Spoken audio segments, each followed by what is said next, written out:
Lord Molécula llega a la conferencia de prensa del presidente Andrés Manuel López Obrador y, bueno, amigos, también expuso los abucheos que recibió Mario Delgado.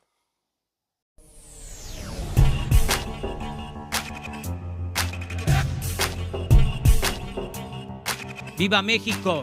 ¡Viva México! ¡Viva México! Así es, mis estimados amigos, hoy estamos a 5 de julio del año 2021 y aquí estamos con otra nota más para su canal Chido el Coto Político. Yo soy Ferras TV con otro video para el canal y, bueno, amigos, que tengan un excelente inicio de semana. Y antes el presidente ya sabía quién iba a gobernar cuando estaban los prianistas, cuando era presidente Vicente Fox, Felipe Calderón o Enrique Peña Nieto. Pero ahora el presidente les dio unas clases, pues el presidente les demuestra que no es como ellos, que él trabaja en beneficio de todo el país y los prianistas, como ustedes saben, se unieron, pero no pueden con la cuarta transformación. Y sin tanto que hablar, mejor a continuación les presento el video. Acompáñenme. El Estado mexicano, servidor Carlos Pozos, reportero de Lord Molécula Oficial y columnista de la revista Petróleo y Energía. Mi primera pregunta es, ¿qué va a hacer usted ahora? ¿Y por qué se lo pregunto? Porque mientras aquí en Palacio Nacional se rinden buenos resultados y se festeja, en el Auditorio Nacional, presidente, hay abucheos, surge una nueva candidata a la presidencia e inicia la competencia presidencial. Usted es el fundador de Morena y tiene en puerta en 25 días la consulta ciudadana, el 1 de agosto, y la revocación de mandato en marzo del próximo año. El tiempo apremia. Se necesita la participación del Movimiento Regeneración Nacional. Reitero, presidente, ¿qué va a hacer usted con Morena? Bueno, miren, yo he sido muy respetuoso de Morena, porque también ya no es como antes, es de los cambios que se están llevando a cabo. Antes el presidente era también el jefe del partido gobernante. O sea, eran las dos cosas. Bueno, era mucho más, porque era también el jefe del Poder Judicial y del Poder Legislativo y desde luego del partido en el gobierno. Ahora no. Yo he sido respetuoso de las decisiones que toman en Morena, como también he sido respetuoso de las decisiones que toman en otros partidos, porque no me corresponde. Yo tengo la tarea de gobernar para todos. Y si me meto en esto del cuestionamiento al bloque reaccionario, conservador, corrupto, es porque abiertamente ellos se propusieron frenar el proceso de transformación por el cual llegué a la presidencia.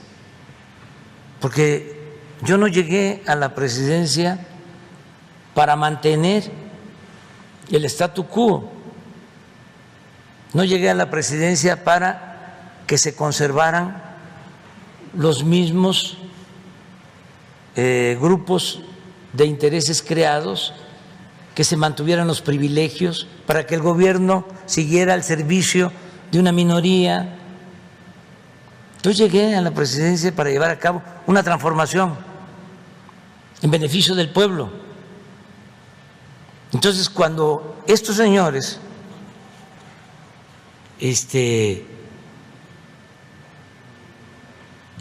se sinceran, para decirlo elegantemente, y dicen, vamos a unirnos todos en contra del dictador, del comunista, porque si no le quitamos la Cámara, nos va a quitar el país. Y en el fondo su propósito pues es dejar sin presupuesto a los pobres, a la gente más necesitada, que es la función básica de un gobierno democrático: atender a todos, escuchar a todos, pero darle preferencia a quien más lo necesita. Eso les molesta. Por eso hablo de que son clasistas y son racistas. Y desde luego partidarios de la discriminación. Entonces, cuando ya se trata de eso, no es que yo utilizara dinero del presupuesto para ver, vamos a apoyar a Morena. No, que también en eso hay un cambio. No hubieron elecciones de Estado, como le hacían antes, pero hasta hace poco. Los reunía el presidente a los secretarios del gobierno. A ver, al doctor Narro se va de delegado al Estado de México. Ahí va. Lamentablemente el doctor Narro, que era secretario de Salud, antes rector de la UNAM, como matraquero del PRI, faltándole el respeto al doctor Narro, y también él faltándose el respeto.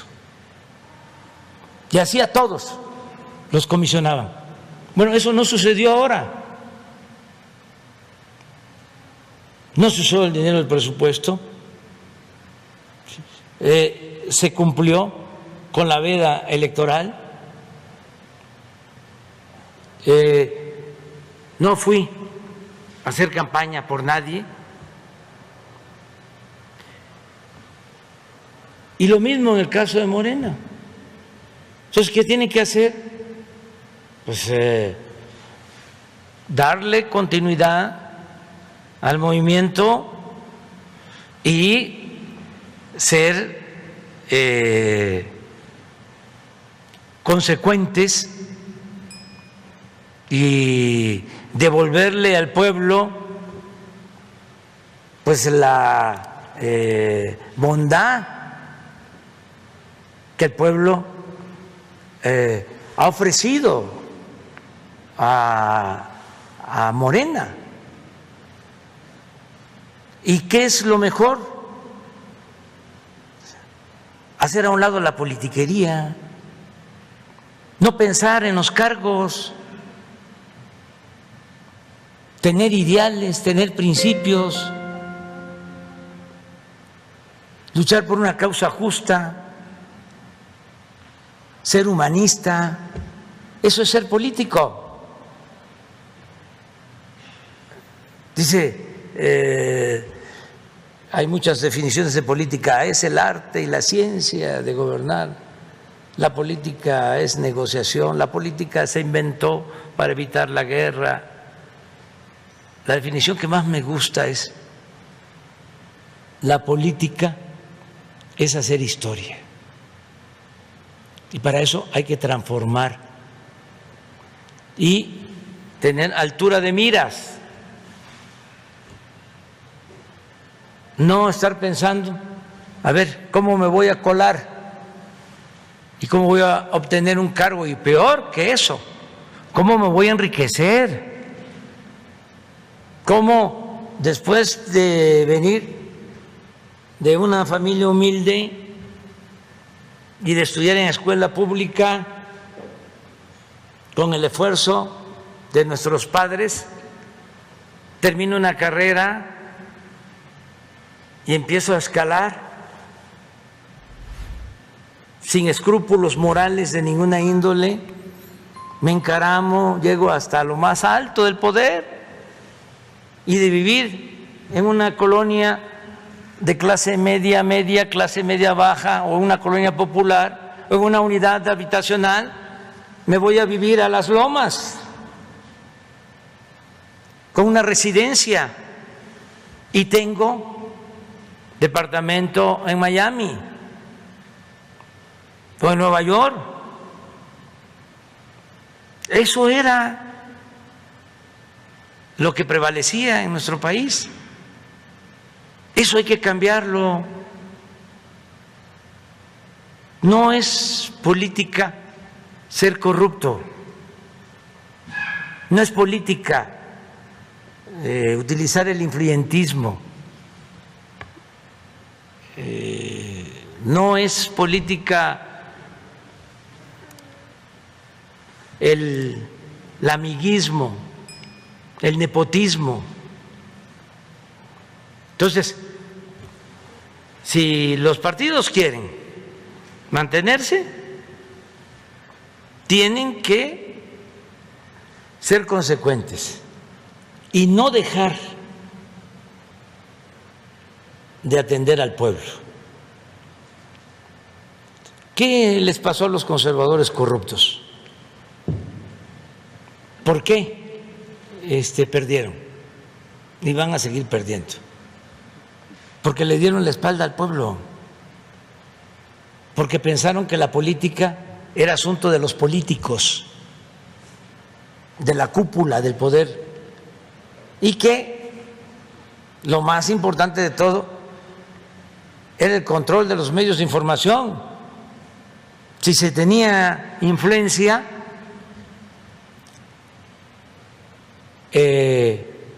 con los medios se podía sacar de la nada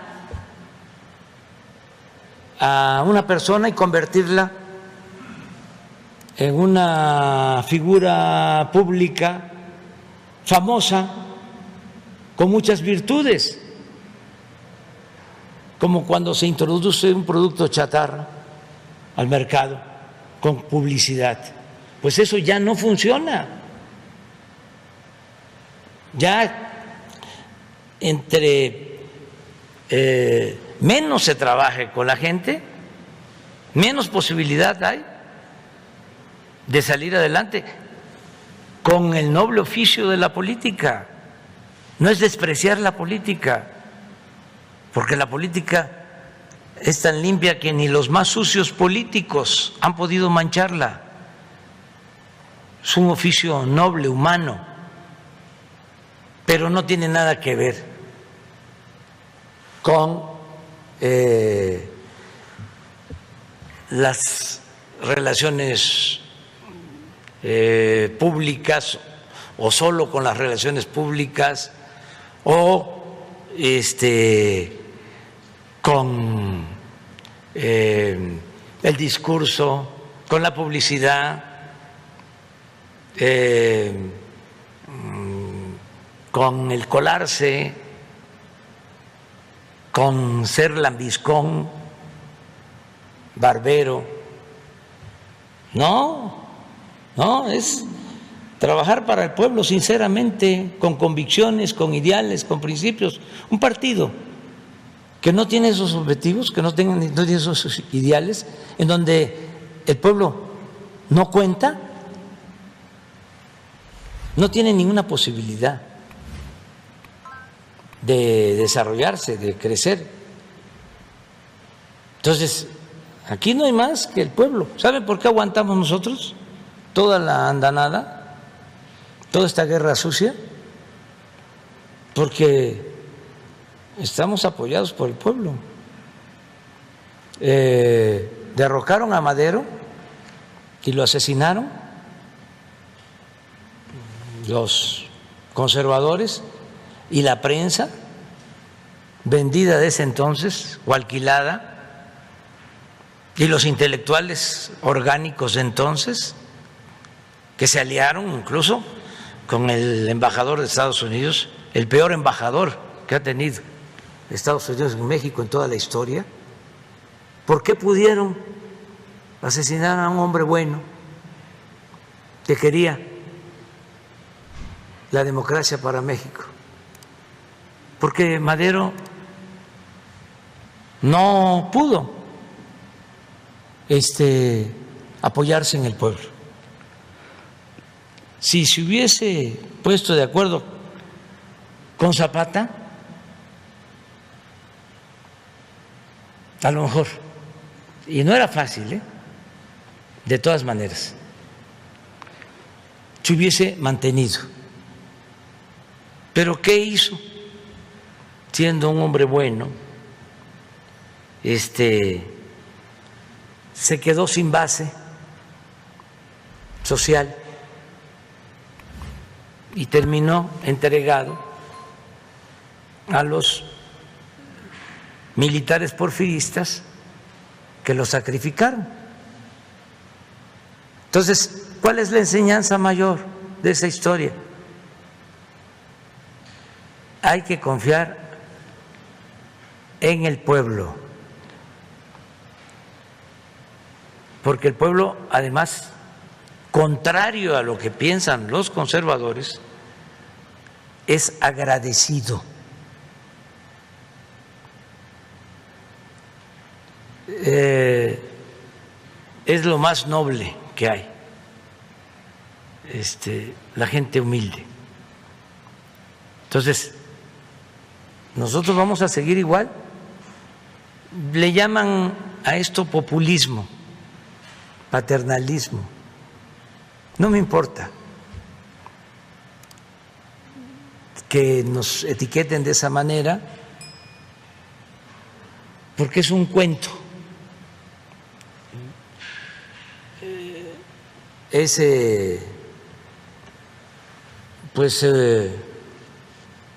una simulación, un engaño.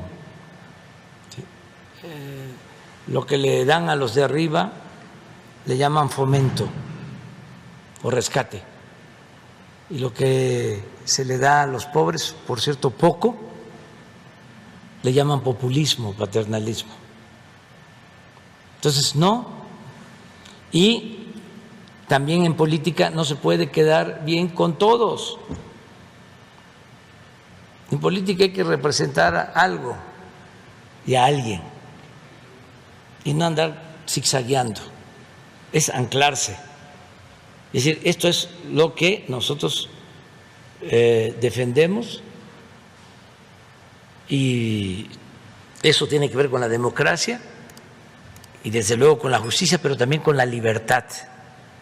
En lo que se han equivocado también nuestros adversarios en México es de que querían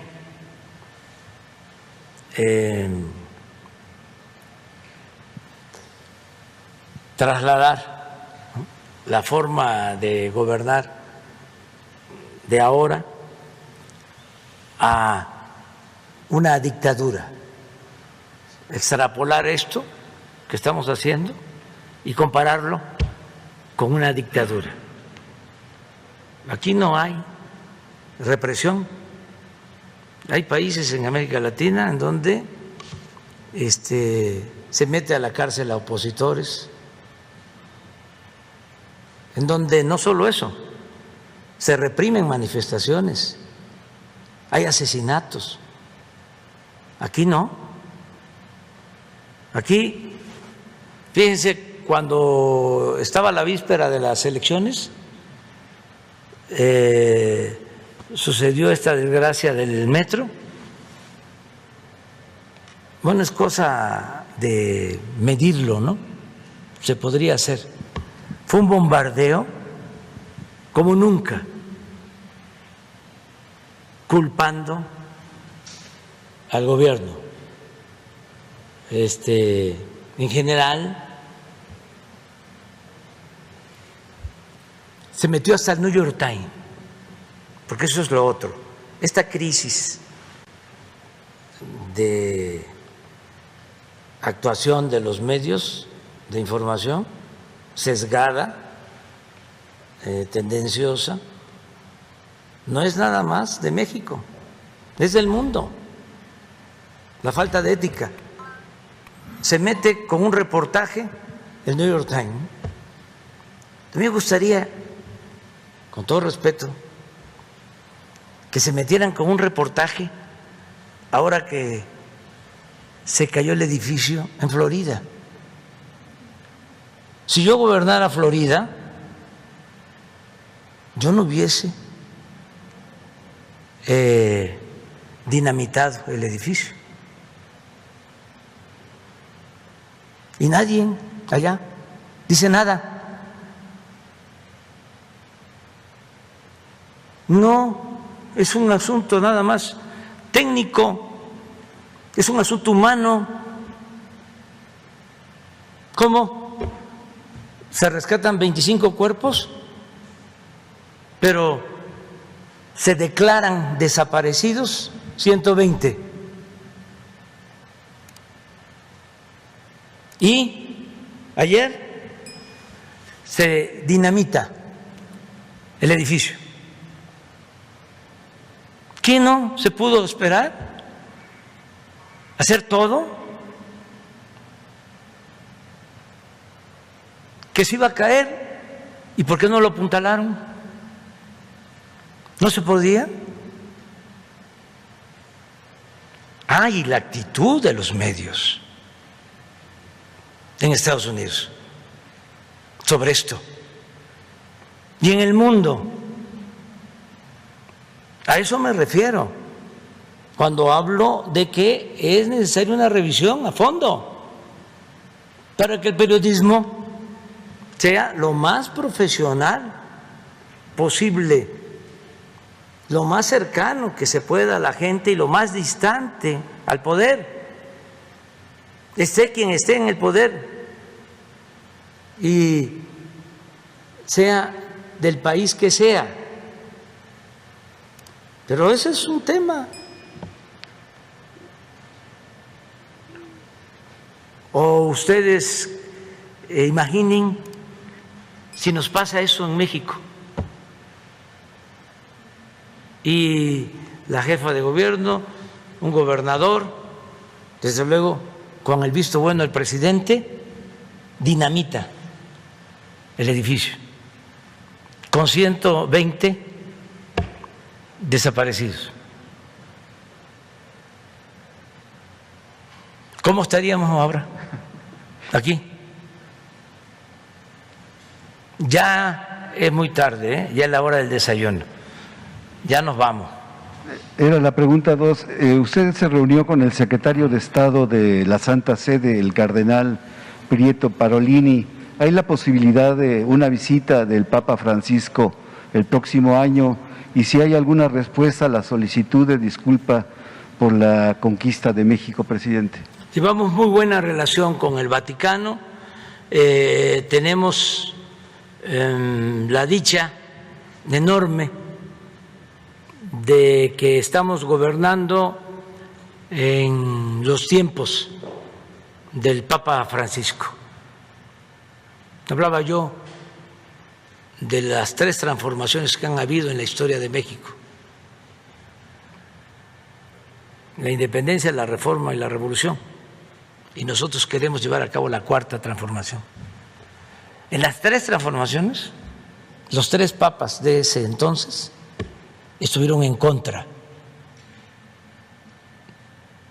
de la independencia, de la reforma y de la revolución. Incluso en la revolución, el papa de ese entonces reconoció a Victoriano Huerta, cosa que ni siquiera hizo el presidente Wilson de Estados Unidos. Ahora, con Francisco es distinto. Entonces, por eso es muy buena la relación de respeto, no solo con la Iglesia Católica, con todas las iglesias. Y libertad de creencia, respeto a creyentes y a no creyentes, libertad en México, libertad plena para todos. Bueno, nos vemos, Jorge. Así es, mis estimados amigos, como terminaron de ver el video del presidente de México, Andrés Manuel López Obrador, tunde a los chayoteros y a sus opositores que desean que le vaya mal el gobierno de la 4ª transformación. Y bueno, amigos, hasta aquí llegamos con otra nota más para su canal Chido el Coto Político. Yo soy Ferras TV, no olviden suscribirse, compartir el video y regalarme su valioso like. Gracias, buenas noches, nos vemos mañana, cuídense.